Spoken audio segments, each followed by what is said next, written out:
All right, out there, party goers. So I am here with Baron Vaughn, comedian in the movie Anxiety Club, out now on Jolt.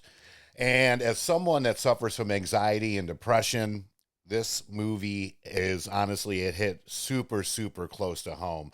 So, Baron, thank you so much for joining us today. Hey, I'm happy to be here. Thanks for having me. Do I sound okay on Yeah, your end? yeah, you sound Okay, great. great. Sound great. You look great. Fantastic. If you're looking good, you're feeling good. So, no, definitely appreciate you joining us. So, in terms of this project, Mhm. what was the process like as far as being involved, telling your story, things like that? Yeah, I mean, it all started when I got an email from our director, Wendy, who told me that she was making this documentary and she already had the title, Anxiety Club. And I was kind of like, oh, that's interesting, and she told me that she was focused on talking to comedians Yeah, about anxiety and trying to find comedians, specifically comedians who we talk about it on stage, yeah. we joke about it ourselves. So she wanted to hear she assumed we think about anxiety a lot. And boy, was she correct. Um, and it's interesting because I almost kind of want to say that like documentary filmmaking, from the very little I know about it, it Hmm. almost feels like jazz in a Yeah. sense, where it's Okay. like you kind of have an idea that you're aiming for, but you have to sort of adjust as you go along, and you're looking for a story and all these different things. So like I did a couple interviews with Wendy, and then as she got more footage from other people and things like that, she started to kind of see a little bit more of the things that she might want to add or ask more questions about. Sure. And so I sat down with her a couple of different times. You saw the film, so I got my friend Opie to sit down, for a lunch that they witnessed. Hmm. And yeah, and years later, many years later, almost enough time that I kind of forgot about some of this stuff. Yeah. She was like, "Hey, the documentary's done, and we got to this great film festival. I got a chance to go see it, and I loved it. I was like, whoa, I would have never assumed that all that those couple sit downs was going to result in this really great documentary."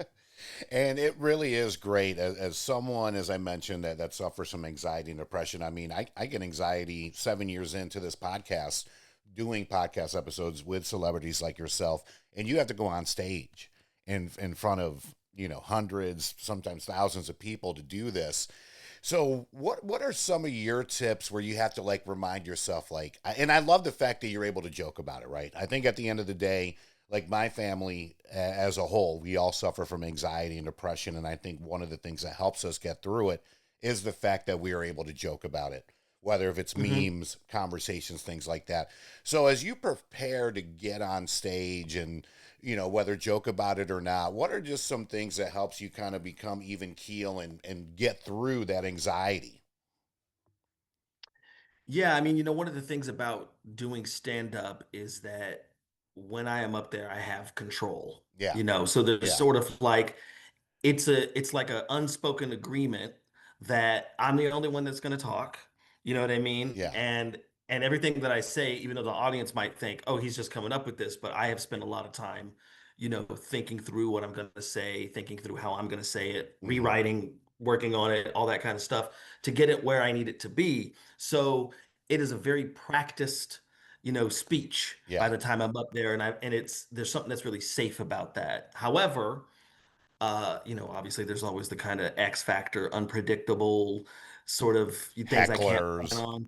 Hecklers or just even people that just aren't feeling me that night. You know Right, what I mean? right. And so I accept all of it, and Hmm. and it's one of the things that I learned to accept, that I learned to go, even when I just don't do well, I've learned to kind of let it, let it slide, let it go. And I've gotten better at that because it's the name of the game with Yeah, stand up. You can't kill every single time. yeah, Even Richard Pryor had bad sets. You know yeah, what I mean? yeah, As insane as that sounds, but it's true. So it's kind of like I just got to let it slide and move on. And usually, by the time I have another show, I'm like, oh, right, that other thing is irrelevant now. How I felt that night is irrelevant. So it yeah. kind of it kind of teaches me almost like organically how to cope with anxiety. Sure, sure. Because I'm sure every show that's a fresh start for you. Whether if you're doing 3 shows a night, whatever it may be. Like, hey, that crowd may have not been great. This one, hopefully, it's a banger. So no, I get that. So when was it that you kind of figured out that you have anxiety?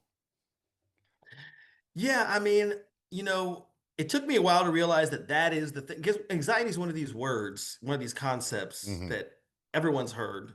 Everyone knows what it is on paper. You know what I Yeah, mean? But that's different than like realizing that something you're feeling or an action that you might have taken or a choice that you might have made sure, is actually coming from that anxious place. sure. Because you don't really, it just feels natural. It just feels like it's Tuesday and this is how I feel right now, and Yeah. this is how I'm going to act right now. And then later I go, oh wait a minute, like I was really like anxious, and that's why I was like I just had to get out of there, or like things that I Hmm. realized later. Most of the time I realized later that I was experiencing anxiety, and that was sort of the thing that was running me Yeah. at the time. But because of those experiences, now I can sort of like I'm quicker at identifying like, oh, okay, I'm feeling really anxious, and usually becoming aware of the anxiety Yeah. allows me to start to sort of activate all the different ways that I accommodate myself when I'm feeling that way. Because otherwise, I don't accommodate myself, and I feel intense and crazy. Sure. You know. Sure. No, I get it. I mean, I was at a function with my wife 2 weeks ago, and it was a small setting. It was a local radio station. I ended up winning this thing for seats at the box seats at our minor league Oh, baseball game. well, So congrats. yeah, yeah, it was cool. It was cool to meet some of the radio guys and this, that, and the other. But I could already tell like 10 minutes in, I'm like, oh man, there's a lot of people here. It's a very confined area. And my wife picks up the cues, and she looked at me at one point and she was like, "You want to go grab a drink?" And I was like, yeah, I'd love to. And we just did our Irish goodbye, which is what I'm known for. Because at the end of the day, it's not trying to be rude. Yes. It's just, hey, I know where I'm at and where my capacity is, and I'm not trying to be rude. But at the same time, I know what I know, and I like what I like, and I know my settings, and I want to be aware of my settings. So I am a very familiar person when it comes to that. I'm not saying I'm not open to new things, but new things can become Hmm. very, very overwhelming. Yeah, just on the fact that it's you don't know what to expect, and Yeah. it's and that there's sometimes it's an intensity that like it almost feels like a snowball effect. Like I've gotten much better at getting in front of the anxiety and being able to stop it, but sometimes I can't help but fall down that hill, and next thing I know, like I remember one time my wife and I we were at this function in Los Angeles. It was a screening of a show, a new show that was coming out on Showtime, Hmm. and I didn't know that everyone that was going to be at this thing was going to be like an A-list celebrity, Wow. right? Okay. And I was not prepared for that, Yeah. Yeah. and it's not that I hate celebrity. I mean, I kind of sometimes I do. I'm just kind of like, and that's the thing that goes because it's like I get so anxious that they think I want to be around them, that they think I want, Yeah. something from them, that I'm just like, you know what, I gotta. But it was just so many people that were like quote unquote A-listers that I was like, I can't be in this room. Yeah. Most people in Hollywood, especially most people in Hollywood, would be like, hey, this I belong here. And I was like, I literally went and sat in the bathroom on a stall and closed it. And my wife was like, "Where are you?" I didn't even tell her I was leaving. She's like, "What's?" She's like texting me, "What's going on?" I'm like, I can't be out there. I Yeah. can't be out there. I don't want to talk to Reese Witherspoon. I really don't. I'm gonna sit in this bath stall." And she's like, "All right, well, I'm gonna hang out." I'm like, "Cool, babe." Like, and that's another thing, like being able to have, a spouse Yeah. that kind of gets it Yep. and gets me and still supportive and not judgy Yeah. about sometimes when I have a little freak out. Yep. I have a little panic attack and I'm like, I gotta get out of here. Yep.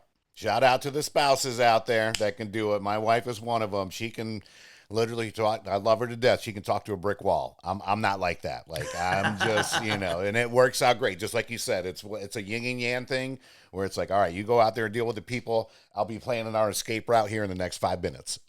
So, Hmm. one of the lines Exactly. that you said on the movie, oh my gosh, we were sitting there watching it, and I was like, I'm like, this just hits home, and I get it. It's like when you're in the shower and you just go through so much stuff. It's like, why am I wasting time in the shower? I have to go through, like, I have to do this, I have to do that, I have to do that. And when you said that, I was Yeah. like, oh my gosh, I can't wait to interview this guy, because that's how I feel. It's like every second that ticks by, because we only are allowed so much time.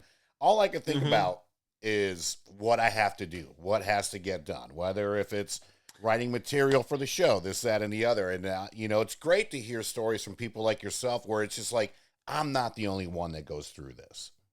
Exactly, exactly. And that's part of the beauty of the movie. That's also part of the beauty of being able to talk about it on stage, Yeah. is that like there's that immediate recognition and almost like, feel of community, Yeah. that happens where it's like, oh, someone is laughing and that means that they get it, that they're also there too. And I've had people come up to me after shows and be Yeah. like, oh my God, you said that's exactly how I feel. And like the shower thing, like, I think an old teacher of mine once said that like she once described anxiety as uh, obsessing about things that have yet to happen, Yeah. right? 1000%. And it robs you from being in the moment. And so that shower example is a perfect example of like just be in the shower, but I'm thinking about everything else I should be doing. And it makes me move real fast. I don't take stock of what I'm doing, and it just robs me from being able to just relax for a second. Yeah, yeah, I agree. Like I've even gotten to the point. I just turned 45 this year, and even for the last couple of years, when I'm at events and things like that, I'm putting down my cell phone less. Because Mm. I'm not really going to go back and look at these videos, whether if it's a concert, whatever it may be. Things True, like that. true. And I'm trying to take more stock in just being in the moment and appreciate. Because I do. I mean, every day Mm. I wake up, I'm like, hey, today's a gift. And I mean, there's days where I'm just like, oh, this sucks. Like, but at the end of the day, I do what I can. And again, it's stories like you and all the other comedians on there because it's one of those things to where I wanted to be a comedian kind of coming up. And my stage fright was just absurd. I'm like, I know I can't Through do the it. Like, it's roof. tough for me to talk in a room full of people. And it's funny because I bartended for 15 years and a lot of people are like, what do you mean you have anxiety? Like, you were a bartender. I'm like, yeah, but I had like 3 feet of space and it was really like, what's your drink? Then I don't mind talking to people and things like that. Plus, when you're a bartender, you're doing a service. You Yes. know what I mean? You've got a whole job, you got a whole routine back there. Like it's not like you're just standing there and talking to people. Like you're like active, you know? Yeah.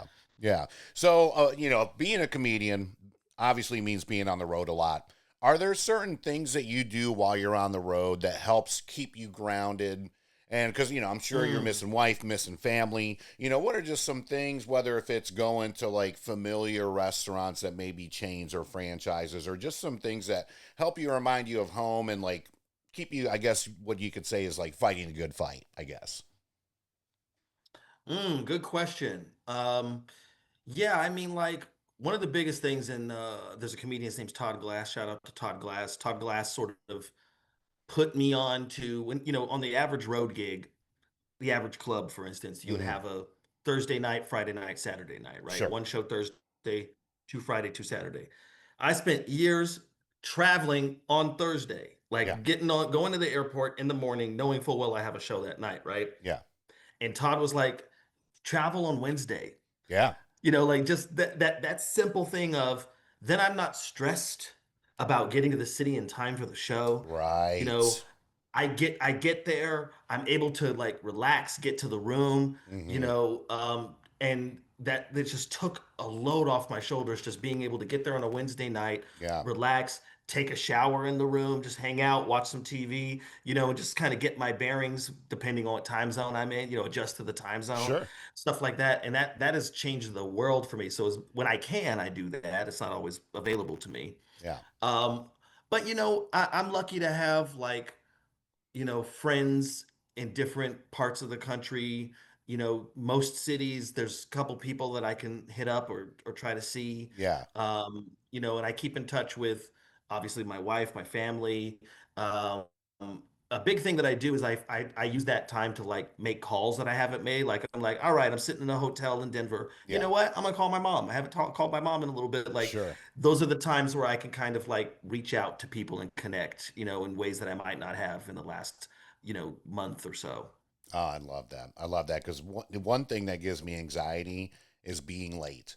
And I'm talking like to meetings, to the Yes. movies. And people are like, well, now there's assigned seating. I'm like, I don't care. I don't want to miss previews. I want to get my food. I want to get settled. Like for me, it's a whole process to go to the movies. I warned my wife before we even started like being serious. I was like, look, going to the movies with me, I'm gonna tell you right now, like, don't be late. Like when I'm Absolutely, picking because you up, look, let's go. even with the sign seating, Yeah. I've gotten there late, or late enough where somebody was like, "Well, I guess no one's gonna sit in this," and then I get there and someone's in my seat. Yep. Yep. Exactly. Aaron. I know we're getting ready to wrap up here. One of my favorite quotes of yours in the movie, and again, be sure to check out Anxiety Club, available right now on Jolt, is when you say to make someone laugh is to make someone happy. And I Mm. absolutely love that. I think it's 100% true. And I just got to ask, at what point, and I guess kind of like a two-part question here, who were some of your favorite comedians coming up? And at what Hmm. point were in your life where you're like, you know what, this is me. This is what I'm gonna do, and I'm gonna chase this dream. Yeah, I mean, I mentioned Richard Pryor before. Hmm.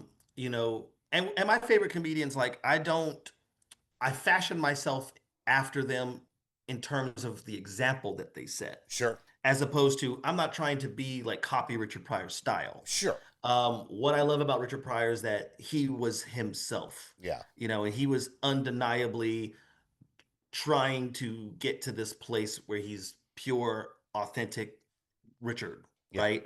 And so that's the model. Like even like Patrice O'Neill, may he rest in peace. Both of them, may yeah, they rest in peace. Patrice, I wouldn't say that I'm like Patrice on stage, but I try to follow his example. You hmm, know what I mean? Who else are some of my favorite comics? Besides them, there's also a lot of filmmakers and stuff like that. Like I like shout out to Robert Townsend. I love Robert Townsend. And a lot of the stuff that he did with comedy, sure, as well. I love Maria Bamford, is excellent. She's one of my favorites as well. Yeah, I mean, I guess I'll leave it there.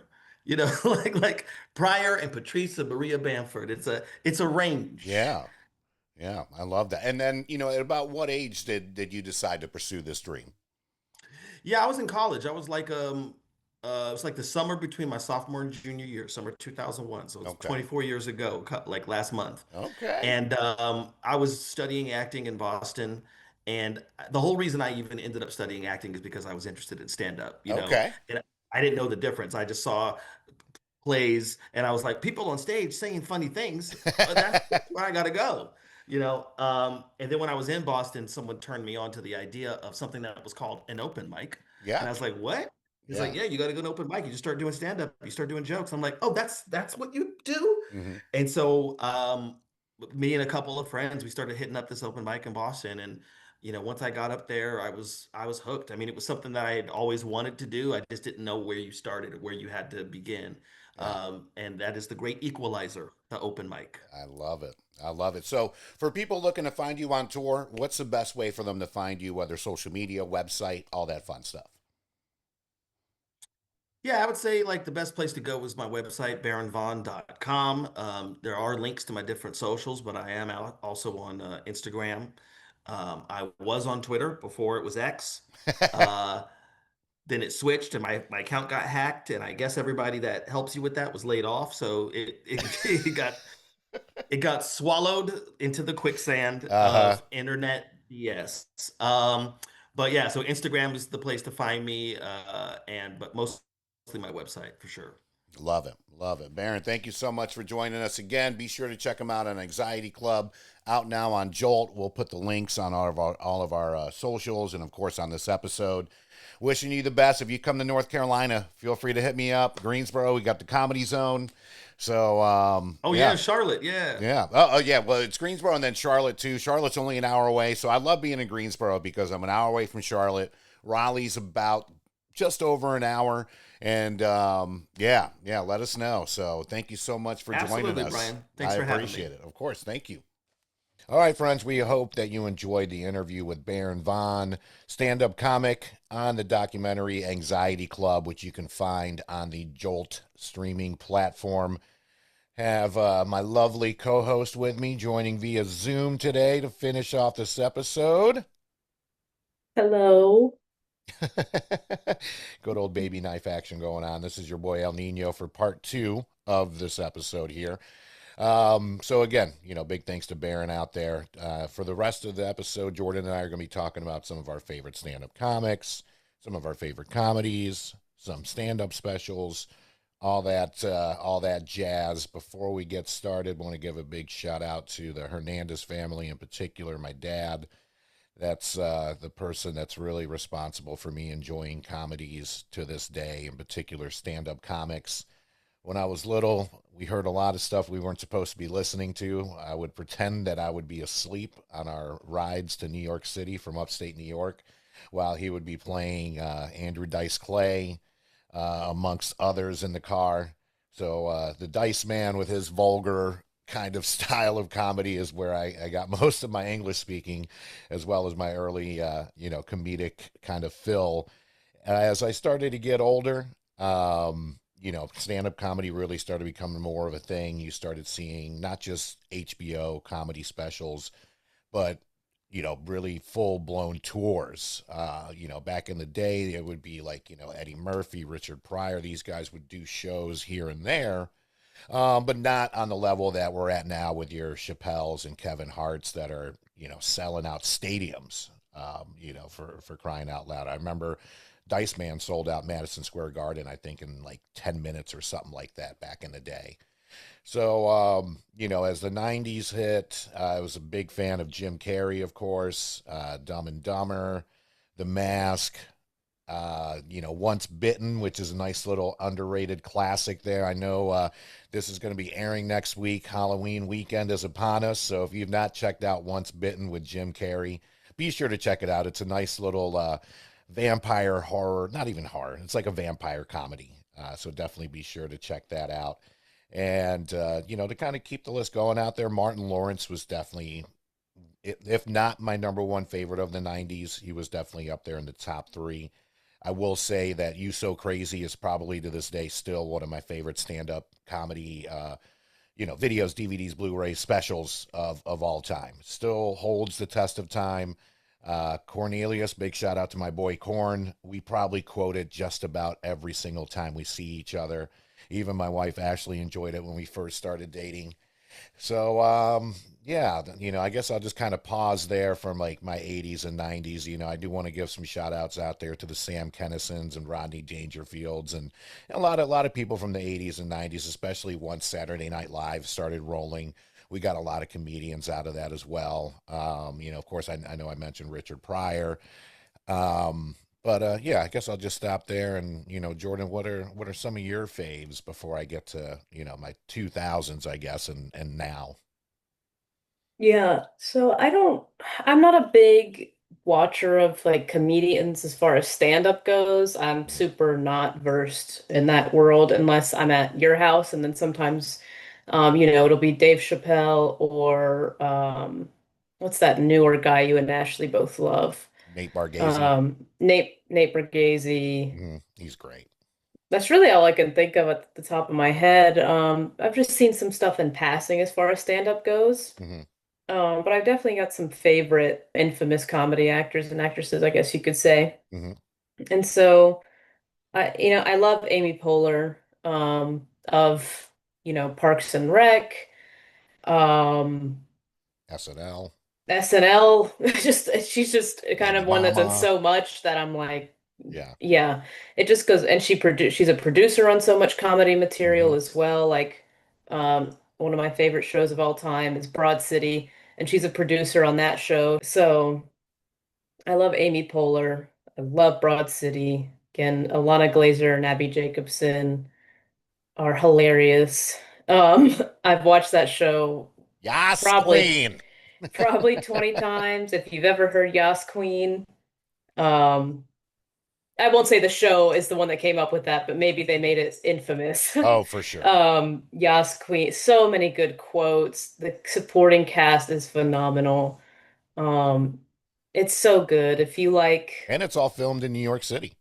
all on location in New Hmm. York, it's a great Comedy Central show. If you like, Workaholics, if you've seen Workaholics, this is kind of a female version of Workaholics. Just two best friends in New York in their 20s and 30s, just trying to, still find themselves, still get through life. All the comedy that comes with it is there. It's so good. Again, I don't think I've seen a show more than I've seen that. It's 5 seasons, but you can burn through it so easily, and every episode, you could just click on one. It's gonna bring the same laugh factor every time. So many iconic moments. You're gonna be if you get into it, you're gonna be quoting it within hours. Um, but yeah, Parks and Rec. Speaking of Amy Poehler, is another sitcom comedy I love, with an awesome supporting cast as well. Nick Offerman and Aubrey Plaza, Chris Pratt, uh, Rashida Aziz. Jones, Aziz Ansari. Yeah, I'm big into sitcoms. So New Girl, I've talked about before. I've watched New Girl a million times. Just one of those shows where the supporting cast kind of lights up Hmm. every moment. New Girl, obviously The Office is a classic. To piggyback off of TV shows, I'll go ahead and this is kind of like a twofer for me. You know, in the early 2000s, you could not get away from the Chappelle Show, especially season two. The I'm Rick James bitch skit Yeah. just skyrocketed. Really, not just the Chappelle Show, Comedy Central as well. Like the Hmm. one thing about Chappelle Show, especially season one, you could see like they gave him room to do whatever he wanted, but they did not give him a lot of budget. Like a lot of the sets are just pitch black, and he made a lot with very little. You know, a lot of the shows that came out after that on Comedy Central, Workaholics, Broad City, you know, a lot of them, Key and Peele especially, you know, Mm. a lot Oh of them yeah. owe a lot to Chappelle Show because really, I believe it helped put Comedy Central on the map in terms of programming and not just having stand-up specials because really that's all they really had.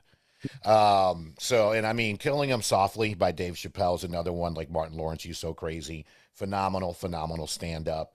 Another one I could quote over and over again. You wanted the chicken. Come on, buddy. Come on, buddy. You gotta watch. And as much as I enjoy New Chappelle, Killing Him Softly. If I did back to back that in Martin Lawrence, You So Crazy, like that is heaven on earth for like a comedy night for me. In terms of other shows, Brooklyn Nine-Nine, Oh. my lovely daughter put me on to back in the day. Incredibly funny, tremendous ensemble cast. Um, you know, RIP to the late great Adrian Brower, I believe, who plays Captain Holt. He's one of those like very dry humor funny guys. It's just Right. like it's to the point to a T. It's And monotone. yeah, his enthusiasm or lack thereof. And then of course you got Jake Peralta played by Andy Samberg. They just play off each other so well. Then you throw in all the other characters. Outstanding television. You need to watch it. You mentioned Workaholics briefly. Workaholics is just chef's kiss, phenomenally funny. How can I forget this one? You know, a lot of shows I've been late to the game on. I pretty much watched Breaking Bad after it was done. I started watching Game of Thrones like after maybe season four came out. It's rare that I get on the like I don't want to say bandwagon, but that I'm there from the beginning. And this one I was not. It fell on my lap. But Veep on HBO Oh yeah. is Yeah. absolutely hysterical. The writing team just chef's kiss all around. They should have won more awards if I'm being honest. It is by far and it you know, it's funny making fun of politics for sure. And it's not one of Hmm. those where, you know, you're going to hate it if you're a Democrat or Republican. Like if you No, enjoy it's comedy just just and them making fun of themselves in politics, this is for you. And the yeah. one-liners and zingers in this are just a master class. Yeah, it's definitely rated R, so not for the kids out there. Julia Louise Dreyfus, as you know, she plays the vice president who's trying to be president, does and then doesn't. Pure comedy gold. I gotta say, no matter what side you're on, if you have a sense of humor, you're going to enjoy it. Yeah. So, you know, besides that, I think just kind of like to wrap things up here. You know, everybody kind of goes through periods and phases. I went through my Dane Cook phase, just like half the world did during the 2000s. I had a bunch, I still do have a bunch of his CDs, and I've seen some of his new stuff, and it's not bad. Big shout out here to Greensboro, the Comedy Zone. You know, they've had some tremendous guests as well as Tanger Center, Greensboro Coliseum. Some of my favorite live ones that I've seen. Dane Cook in the mid 2000s, saw him down in Charlotte. I don't think it was called the Spectrum Center then, but that was a phenomenal sold out show. I've seen Chris Rock here at the Coliseum. I've seen Cat Williams. He's another one that's hysterical. Mm. A lot of people thought he was crazy, but he started talking about all the dirt going on in Hollywood, and then all of a sudden, Epstein, Diddy, all kinds of stuff started coming out. So he's like a little tiny Nostradamus. I mean, he's a little off his rocker, of course, but honestly, I think all comedians kind of have to be, especially Right. just to be able to get in front of a crowd and to do what you do, every single night.